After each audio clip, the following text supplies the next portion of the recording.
Hi guys, Bomber here. Welcome back to the channel. Today we're gonna be taking a look at the top 3 decks, budget decks, to craft when the new Targon expansion will release. This is the first deck, which is a budget deck. So the main concept of the deck is a Swole Squirrel OTK, as the name of the deck suggests. So we run, obviously, the Swole Squirrel, the new card from the Targon expansion, and this has some very nice OTK potentials. So basically the game plan is a very aggressive deck, Navori Blade Scout, Green Glade Duo, so we run some elusives, then Legion Drummer, Triferangary Seeker, and also Young Witch. Basically the Young Witch and the Legion Drummer giving quick attack to Triferangary Seeker to basically dominate the board early on, Calling Strike to remove some threats, like for example Swain, if we have to see on the meta, but there are definitely, or a Brom. Brom seems very promising on the new expansion, so this will definitely have some targets to gain mana advantage and deny your opponent's turn, basically. Twin Disciplines, we will see more on that later. Willing Death, Might, they are basically combo activators, and also Twin Disciplines as a double usage, because this can be used to save one of your units from removal. Then Deny serves the same purpose, to basically save your opponent from different kinds of removals, like for example Vengeance, because the turn when you get the OTK you want to protect your Swole Squirrel. Then Facilitator Caretaker, this got actually cut away from the support synergy Ionia and Targon, but on this one you actually care so much about the +3/+0 that you can't remove this from the deck. And then K to the Arm, again the +3/+0 and Overwhelm. So the main OTK combo, as I've written right here, you basically want to go for Swole Squirrel, which starts at 3 attack. Then you Elixir of Wrath it, so it goes at 6. Then you Might it, or attack with the Kato support, so it goes at 9 and it gets Overwhelm, which is very important. Then you Whirling Death, because you will probably block that unit, or you will attack with other units because you will have some of those, so you will have to block to not die, because they will have already taken a bit of damage. So you Whirling Death one of your of his blocking units, so 9 double gets to 18, and since he has Overwhelm, if you basically you kill the unit that gets to block the Swole Squirrel, and so the Swole Squirrel gets 18 damage in very easily. It is not a full OTK because this does not deal 20, but it's very easy to get that last 2 point of damage.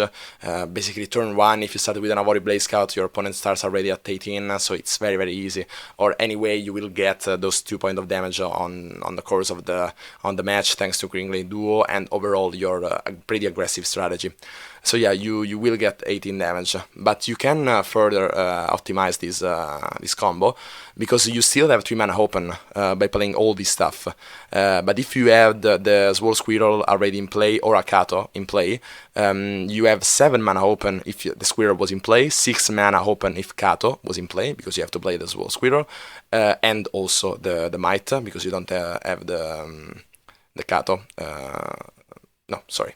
Yeah, but anyway, I did the calculation and this is right, and 10 mana open if both were in play. So with all those mana open, you can still use more Elixir of Wrath, for example, so you get 18 damage for only 1 Elixir of Wrath, 24, because actually 3 point gets damaged, doubled, so you get to 24 for 2, and 30 for 3 Elixir of Wrath. And yeah, again, as I said, even though you will probably have 2 point of damage during the game, so 1 Elixir of Wrath is enough. And then the last point of manas that you have available can be used for Deny, or to protect the squirrel, again thanks to Twin Disciplines and stuff like that. So yeah, this is definitely a pretty fun deck and a budget one, so why not give it a try when the expansion will release. Now for the second budget deck on this list, we have the OTK Revitalizing Roar, Zephyr Sage and Green Glade Duo.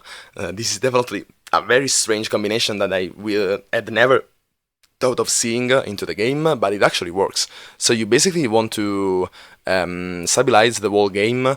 So yeah, you You play, for example, Avaron's on Sentry to also cycle on your deck. You have ways to block thanks to Elixir of Iron, Brittle Steel.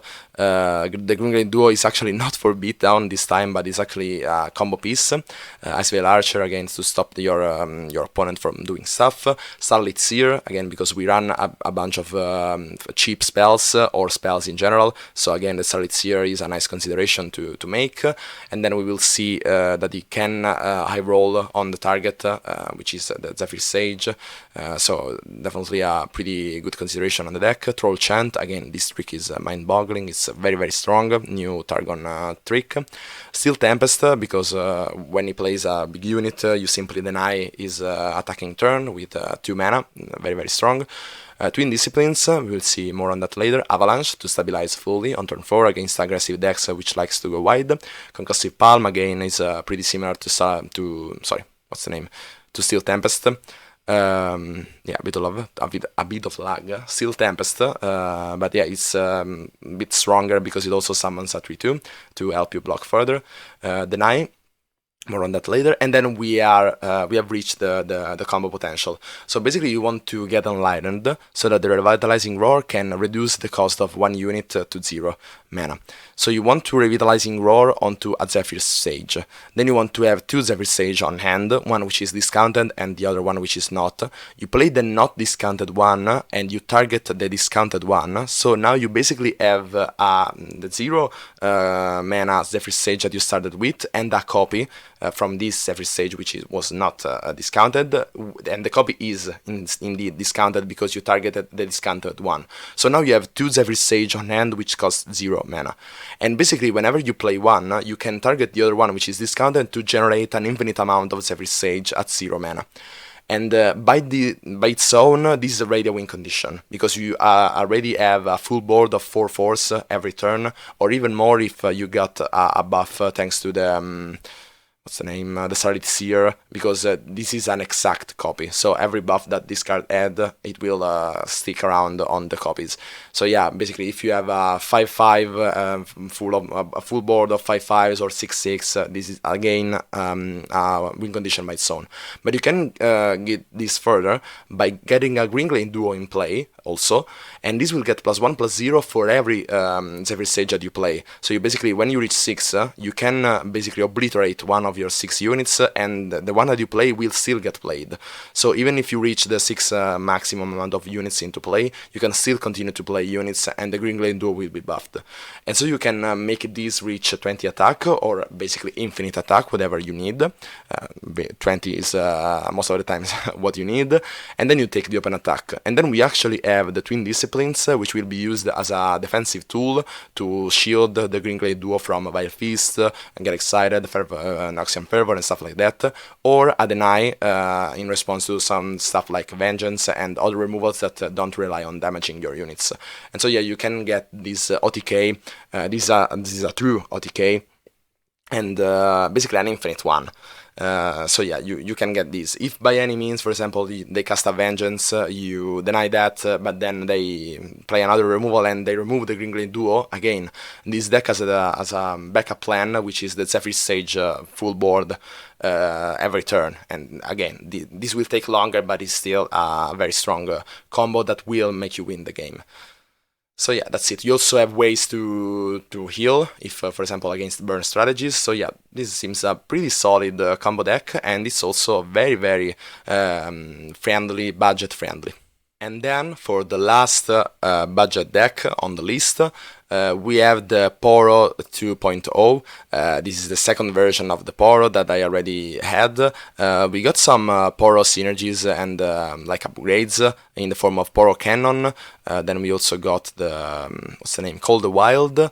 And I think that's it. But those are two very nice tools that you get added to the Poro strategy, because when you get to the Poro, basically the main strategy is to get a very big Earth of the Fluffed and give elusive to that. So we ran already 3 copies of Daring Poro, but with the Poro Cannon, not only you get more like targets for the Earth of the Fluffed to get elusive, but on its own, if you get 2 Daring Poros, which are very buffed thanks to the Poros Nex and the Aurora Borealis Poros Nex, you can basically win with the Poro Cannon alone. You basically discard whatever you don't need, and you get 2 elusive units, which could be like 5/5s. You can deal 10 points of burn with a 0 mana spell and discarding a card. Yeah, true. But this is definitely a very nice additional win condition that this deck needed. And then the Call the Wild is also very strong because this can be a 3 mana draw up to 4, which is definitely a very strong draw tool to get your Heart of the Fluff, for example, and your combo piece that are needed. And then, yeah, also another addition that I didn't see is the Troll Chant. Again, this trick is insane, and so you want to run this in every Freljord deck from now on. And so yeah, the other stuff is pretty mainstream. You got the Avarosan Sentry to cycle through your cards, get more Poros, Home and Oak to very great 1-drop, can buff your other units. It will give a stronger early game, which sometimes the Poros will not have so much. Lonely Poro, again, generating those Poros, can have a chance to get the Daring Poro or the Heart of the Fluff, very, very strong. The Poro Herder, again, to draw your Poro, and then, yeah, the Mighty Poro, yeah, pretty, like, normal stuff that we already had in the last expansion. But again, the Poro Cannon and the Call the Wild, in particular the Poro Cannon, are very strong addition to this archetype, which is evergreen, and I'm, not only for this expansion, but I do, suggest that you craft this deck because this will be strong in every meta. This will be a consideration in every meta. Obviously, it will be an off-meta deck, but it's always a strong start to every fresh new meta. So yeah, that's it for this video. Hope you liked it and find it useful, and as always, see ya!